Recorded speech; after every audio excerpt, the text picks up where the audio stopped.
അമ്മാവ ഉടച്ചല്ലോ എൻ്റെ കഞ്ഞിക്കലം.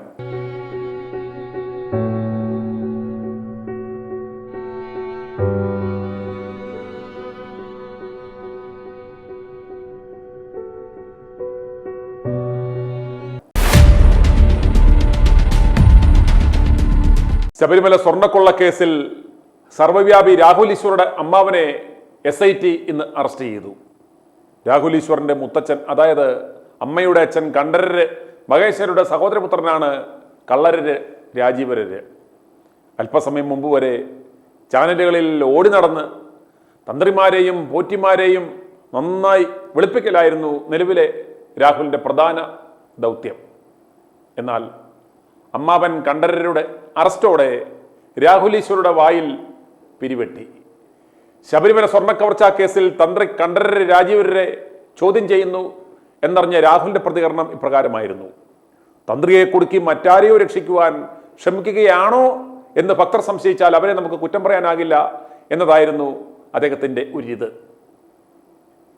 അദ്ദേഹത്തിന്റെ അഭിപ്രായം എന്ന് പറയില്ല, ഭക്തരെ പരിചയമാക്കി മാത്രമേ പറയൂ.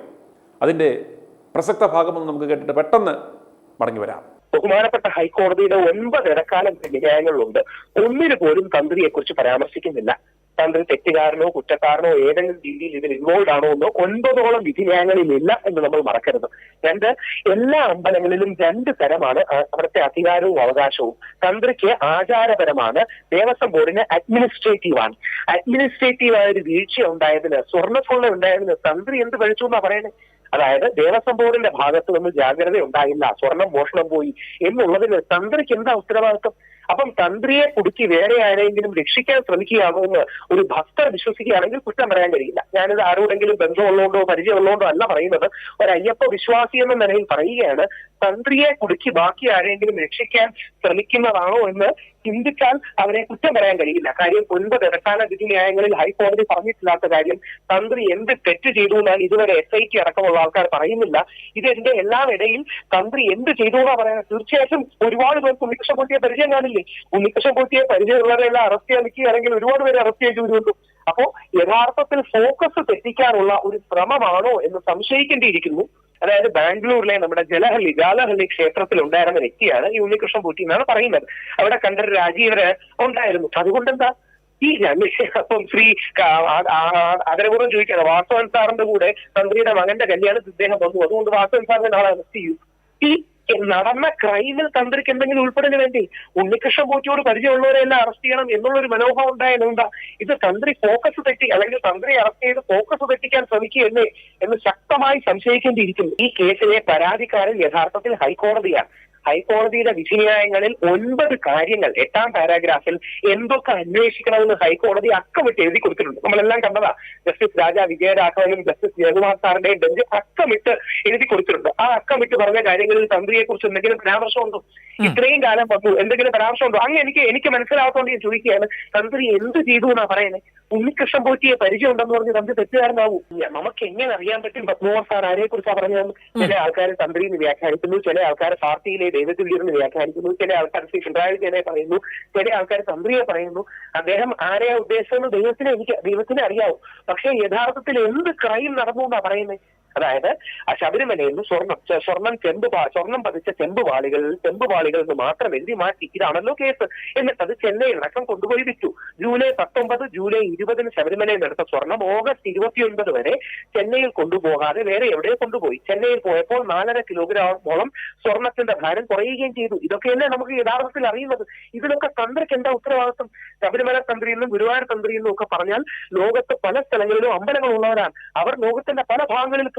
ആ സ്ഥലങ്ങളിൽ ഇവരുടെ അടക്കം വീട്ടിൽ പൂജയ്ക്ക് പോയി കാണും. ഇതൊക്കെയാണോ ഒരാൾക്ക് കുറ്റമുണ്ടെന്ന് അറിയിക്കാനുള്ള കാര്യങ്ങൾ? രാഹുലെ, SIT കോടതിയിൽ തന്ത്രി കണ്ഠരരുടെ ഒരു വിവരവും നൽകാതിരുന്നതിന്റെ കാരണം മുൻകൂർ ജാമ്യമെടുത്ത് ഈ കള്ള വടുവ രക്ഷപ്പെടാതിരിക്കുവാൻ വേണ്ടി മാത്രമായിരുന്നു.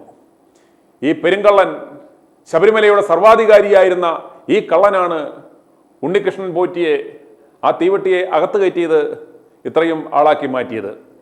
ശരിക്കും കണ്ഠരരുടെ ആളായിരുന്നു പോറ്റി. വേറെയും കള്ളന്മാർ ഉണ്ടെന്നുള്ളതിൽ യാതൊരു തർക്കവുമില്ല. അവന്മാരെയും പിടിക്കണം. അമ്മാവൻ കള്ളൻ തന്ത്രി അറസ്റ്റിലാകുമ്പോൾ വെളുപ്പിക്കുവാൻ ഓടി നടന്ന് ഓവർ ടൈം പണിയെടുത്ത രാഹുലിനെ അറിയാവുന്നവർ പറയുന്നത് ഇപ്രകാരമാണ്: ഇതുപോലൊരു ഗതികെട്ട ചെറുപ്പക്കാരൻ വേറെ ഉണ്ടാകുമോ എന്നാണ്. കാരണം നമുക്കറിയാം, ആചാരങ്ങളിലും അനുഷ്ഠാനങ്ങളിലും പിടിച്ച് രാഹുൽ എപ്പോഴെല്ലാം ആളാകുവാൻ ശ്രമിച്ചിട്ടുണ്ടോ അപ്പോഴെല്ലാം നാണം കെട്ടിട്ടുണ്ട്. ഓർക്കുക, ശബരിമല സ്ത്രീ പ്രവേശനവുമായി ബന്ധപ്പെട്ട് ഒരു ജട്ടിയുടെ ഇലാസ്റ്റിക്കും തലയിലിട്ട് കുറെ കാലം ഓടി നടന്നു. BJP കൂടെ കൂട്ടും എന്ന് കരുതിയെങ്കിലും അവർ രാഹുൽ ഈശ്വറെ അടുപ്പിച്ചില്ല. പിന്നെ കുറെ കാലം ദിലീപിനെ വെളുപ്പിക്കുവാൻ ചാനലുകളിൽ പാറിപ്പറന്ന് നടന്നു.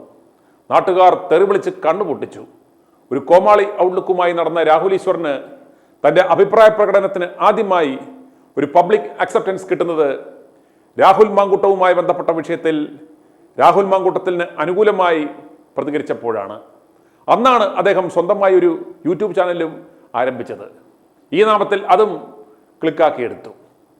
അതിൽ ആവേശം കൂടിക്കൂടി പരാതിക്കാരിയുടെ ഐഡന്റിറ്റി വെളിവാക്കി എന്ന ജാമ്യമില്ലാ വകുപ്പുകളിട്ട് കേസെടുത്ത സംഭവത്തിൽ 16 ദിവസം തിരുവനന്തപുരം പൂജപ്പുര ജയിലിൽ കിടക്കേണ്ടി വന്ന അവസ്ഥ ഉണ്ടാക്കിയത് രാഹുൽ കാണിച്ച ആ മണ്ടത്തരവും പിടിപ്പുകേടും ഒന്നുകൊണ്ട് മാത്രമാണ്.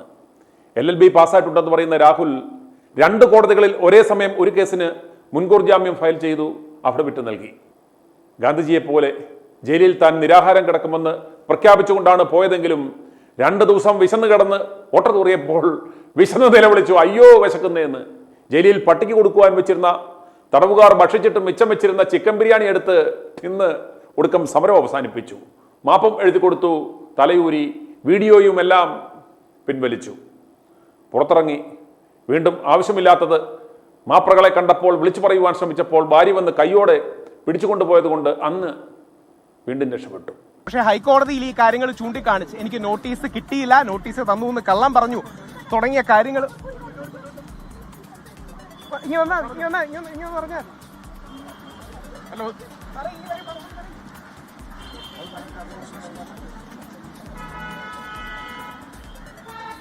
ഓക്കെ ശരി ശരി ശരി ഓക്കെ ശരി ഓക്കെ. കരഞ്ഞോണ്ട് ഭാര്യ പറയുകയാണ്, പോലീസ് സ്റ്റേഷനിൽ വന്ന് എൻ്റെ അമ്മ കരഞ്ഞോണ്ട് പറഞ്ഞു, മോനെ നിർത്ത്, എന്തിനു വേണ്ടിയാണ് ഞാൻ ആ ഫൈറ്റ് ചെയ്യുന്നത്? ഈ സാധനത്തിന് വേണ്ടിയാണ്. വട്ടിയൂർക്കാവ് അജിത് കുമാർ എന്ന അപ്പാവിയാണ് ബസ്സിൽ നഗ്നതാ പ്രശ്നം നടത്തിയ സവാദിനെ പോലെയുള്ള ഞരമ്പ് രോഗികൾക്ക് പിന്തുണ അർപ്പിച്ച് സ്വീകരണമൊരുക്കി മെൻസ് കമ്മീഷനുമായി കറങ്ങി നടന്നുകൊണ്ടിരുന്നത്. അവസാനം ആ വട്ടിയൂർക്കാവ് അജിത് കുമാറിനെയും ഒതുക്കി മെൻസ് കമ്മീഷന്റെ എല്ലാമായി. പിന്നീട് വട്ടിയൂർക്കാവ് അജിത്തിനെ പൂർണ്ണമായും ഒഴിവാക്കി പോക്സോ കേസിലെ പ്രതി മുകേഷ് നായരുമായിട്ടായി പിന്നീടുള്ള പത്രസമ്മേളനങ്ങൾ. അവസാനം രാഹുൽ വിഷയത്തിലും രാഹുലിനെ സഹായിക്കാൻ എന്ന വ്യാജനമെന്ന് ഒടുക്കം കേക്കച്ചനുമായി സന്ധിയുണ്ടാക്കി മണ്ണും ചാരി നിന്നവൻ പെണ്ണും കൊണ്ടുപോയി എന്ന് പറയുന്നത് പോലെ രാഹുലിനെ കുറിച്ച് ഇനി മിണ്ടില്ല എന്ന് ഉറപ്പ് കൊടുത്ത് കൊട്ടാരക്കരയിലോ മറ്റോ മത്സരിക്കുവാൻ ഒരു സീറ്റ് ഉറപ്പിച്ചു. പരാതിക്കാരിയുടെ ഭർത്താവിനെ ഇന്ന് BJP പുറത്താക്കിയിട്ട് പോലും രാഹുൽ ഈശ്വർ മിണ്ടിയിട്ടില്ല ഈ വിഷയത്തിൽ. കാരണം ഈ നാമത്തിൽ ഒരു സീറ്റ് ഒപ്പിച്ചെടുത്തു. തലയിൽ ജെട്ടിയുടെ ഇലാസ്റ്റിക് ഇട്ടുകൊണ്ട് നടന്ന രാഹുൽ ഈശ്വർ ഇനി എന്തായാലും BJP-ക്കാർ കൂടെ കൂട്ടില്ല എന്ന് മനസ്സിലാക്കി അത് വലിച്ചു പറിച്ചു കളഞ്ഞ് ത്രിവർണ്ണ പതാക പ്രിന്റ് ചെയ്ത ഒരു ട്രാക്ക് സൂട്ടും ഇട്ടിട്ടായിരുന്നു പിന്നീടുള്ള ആ യാത്ര. എടാ, എന്നും അതിട്ടുകൊണ്ട് നടക്കുകയും ഉറങ്ങുകയും ചെയ്യാതെ മാസത്തിൽ ഒന്നെങ്കിലും അതൊന്ന് അലക്കിനിട എന്ന് ആളുകൾ കമന്റ് ഇട്ടിട്ടും രാഹുൽ അത് ഊരി മാറ്റുവാൻ നാളിതുവരെ തയ്യാറായിട്ടില്ല. എന്നാൽ കഴിഞ്ഞ ദിവസം കോൺഗ്രസ് സ്ഥാനാർത്ഥിയായി സീറ്റ് ഉറപ്പിച്ചു കഴിഞ്ഞപ്പോൾ 4.5 മാസമായി ഇട്ടുകൊണ്ട് നടന്ന ആ ട്രാക്ക് സൂട്ടും അലക്കാൻ കൊടുത്ത് അങ്ങനെ ആശ്വസിച്ചിരിക്കുമ്പോഴാണ് അമ്മാവൻ തന്ത്രി കണ്ഠരര് രാജീവരെ INS സ്വർണം മോട്ടിച്ചതിന് പോലീസ് ഇന്ന് അറസ്റ്റ് ചെയ്ത് അകത്താക്കിയത്. ഇനി നിങ്ങൾ പറ, ഇതുപോലൊരു ഗതികെട്ട ചെറുപ്പക്കാരനുണ്ടോ? സ്വർണ്ണക്കള്ളന്റെ അനന്തരവനെ ജയിപ്പിക്കണമെന്ന് ഇനി കോൺഗ്രസ്സുകാർ ആരെങ്കിലും പറയുമോ? നല്ല അനർഗള റാപ്പിഡ് ഫയർ മാതിരി പറയുവാൻ കഴിവുള്ള ആളാണ് രാഹുൽ ഈശ്വർ എന്ന കാര്യത്തിൽ യാതൊരു സംശയവുമില്ല. പക്ഷേ കുറച്ച് കഴിയുമ്പോൾ എവിടെയോ ഒരു 10 പൈസ കുറവുള്ള തോന്നൽ ഇദ്ദേഹം ഉണ്ടാക്കുന്നു എന്നുള്ളത് മാത്രമാണ് ഇദ്ദേഹത്തിൻ്റെ ഒരു കുറവ്. എന്തായാലും അമ്മാവനെ കണ്ഠരരെ അയ്യപ്പൻ കാക്കട്ടെ എന്ന് നമുക്ക് ആത്മാർത്ഥമായി പ്രാർത്ഥിക്കാം. i2i News, an eye for truth. i2i news subscribe ചെയ്തിട്ടില്ലാത്തവർ ഇപ്പോൾ തന്നെ സബ്സ്ക്രൈബ് ചെയ്യുക. നോട്ടിഫിക്കേഷൻ ലഭിക്കുവാൻ ബെൽ ബട്ടണും അമർത്തുക.